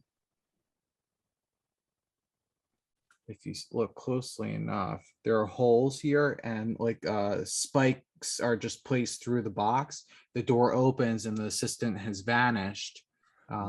It's kind of like a spiker, but much smaller and like more unique looking, if that makes any sense. Yeah, I love that. Let's see. Oh, so this is an idea that I had. So you know David Copperfield's it's actually Jim Steinmeier's trick, but the elevator appearance. Okay, so I kind of wanted to do something similar, but not with an elevator. I wanted it to be like a train car, you know, like when you pull up to a station. So the idea was that it would look like a cutout version of a train car, and the doors would open, no one would be there. The whole thing would spin around, you could see completely through it. The doors then close and you see obviously the person's image show up as if like they've just come into the station. The doors open and the person's there. That would be yeah, I love that. This is another trick. I'll just go through all of these tricks. Another like cut in half type of trick. Yeah. But this is kind of done in sequence, so I'll show you real quick. So a person is put into this box that's on top of a table, right? They're laying down. Then there's like this pivot point here, which causes the box to be upright like this, and they're held in place. Wow. Right? The box is then removed. And then there's an actuator that separates the person's top half from the bottom half. Wow. Yeah, let's see. And that's kind of like the whole idea. Wow, that's cool. That's great. Yeah, so I've done my fair share of design stuff. Honestly, if I had the money, I'd build all of them. But would you ever go back into illusion design, or is that something that has that ship sailed? If David Copperfield came to me and said, "Hey, Danny, I need you to design me a new illusion," I would definitely be on board. Or Chris Angel, or David Blaine. It's funny that you mentioned that because do you know Eric Leclerc? Yeah, Okay. I know him. Don't know him to chat to really, but I know him. Yeah. So Eric Leclerc, super awesome dude. He was a part of like this hidden camera TV magic show called Tricked, which you guys actually had a version with Ben Hanlon. Yeah, that's right. Yeah. Remember that? So Canada put out their own version of it with Eric. I think it was season 3 that I was a part of. So I was hired as part of like the consultant team to come up with routines and submit them. So like I went in with the illusion mindset of thinking like, how can I make grand illusions into like this hidden camera television show? So a couple of my ideas made it to the big screen, which was kind of cool. Yeah, but like it wasn't like close-up tricks that I manufacture and market. It's just like real time, real world, like I have to get real reactions type of tricks, which I was actually really proud of. It was cool to see my name in the credits of a couple of the episodes. So yeah, so like when instances like that would come up and I have to kind of channel my thinking to that type of magic, yeah, I totally be down for it. Excuse me. Like if David Copperfield came to me and said, "Hey Danny, I need you to come up with an idea," like I'd love that. I can imagine. Yeah. Outside of that, is there anything else that you want to achieve? Outside of doing an illusion for David Copperfield? Yeah, outside of doing an illusion for David Copperfield. And if you're listening, David, get in touch with Danny. Thank you. I don't know. To be honest, I've hit a lot of my goals in magic. I just want to keep coming up with new novel fun ideas that people just dig. And like I don't care about the fame. I don't care about that. I just want people to enjoy something that I've come up with. You know, like I want to have, I know this might sound bad, but like, God forbid, one day when I die, right? I want to look back and have people talk about me, about the things that I've accomplished in my life and things that I've helped people be able to do in their lives. And if like someone mentions like, well, Danny created this magic trick that really turned my life around, like that would be huge for me. Like I would want my legacy to leave something really special behind. Which is a big reason why I went into like my main career, which I explained to you before. In my full-time job, I'm a prosthetist orthotist. So I make prosthetic devices, arms, legs, hands, you name it, for people who are amputees who have either lost it to diabetes, their limb to diabetes or cancer or trauma. And I do that daily. I see patients every day. We also do orthotics, so like shoe inserts, scoliosis bracing, you know, people who are unable to stand and walk on their own. I basically create devices that will help get them to a point where they can be somewhat independent. That's awesome. So like in that sense, I'm able to create stuff that will help change someone's life. That's what I want my life goal to be, is to be able to look back and see how many people I've made an impact on in a good way. That's such a great sort of mission statement. That's such a great vision. That's awesome. And you know what, Danny, this has been an incredible interview. I've been wanting to interview you on the channel for a long time. I'm so glad I've managed to get a hold of you. You are incredible. It's been an amazing interview. And, you know, I just hope on behalf of the magic community, you just carry on producing and releasing stuff, because genuinely magic needs more people like you. You know, it needs more people where, you know, conscious of quality and putting out a good product as opposed to any old rubbish. That's the sort of person that we need in the magic community right now. And, you personify what we should be doing. So Thank you. yeah, I appreciate you noticing that. I appreciate you saying that too. And I hope one day we can get together and just have a jam. that would be incredible. That would be amazing. One thing on my bucket list in the next year or two is to do an American lecture tour. So, which is starting to happen, so when COVID goes away completely, I'll probably be over there at some point. So Sweet. You'll have to let me know. We'll have to, even if like you don't come to Maryland and you come to like a surrounding state, I'll come and meet you. yeah. That'd be awesome. Well, I love Maryland. I think it's great. I've been there before. Oh, nice. Yeah. That's awesome. So Everyone says, when everyone says, "Oh, you live in Maryland," were you on The Wire? Did you ever see The Wire, the TV show The Wire? Yeah. I did. Yeah. So like, oh, you remember The Wire? Like, it's not really like that, but Well, when I was younger, I worked in American summer camps. oh, and well, you speak English really well, so that's try. And I worked in some really like where the kids that went there were really well off. oh, nice. 1 year after By well off, do you mean like wealthy? really, really wealthy, yeah, really rich. Okay. And there was one particular year, there was a particular kid that I helped and taught them magic, and the parents fell in love with me, and they said, "What are you doing after camp?" And I was like, "I'm probably just gonna backpack around for a couple of months." And they were like, "Oh, you got to come over to Maryland. That's where we live." And they put me up in their house, which is like a mansion, for like a week and a half. Where was this? All around Maryland. I can't remember because it was like when I was 19 and I'm 40 odd now. So I can't remember exactly. But I remember spending 10 days in Maryland and having an absolute blast. That's awesome.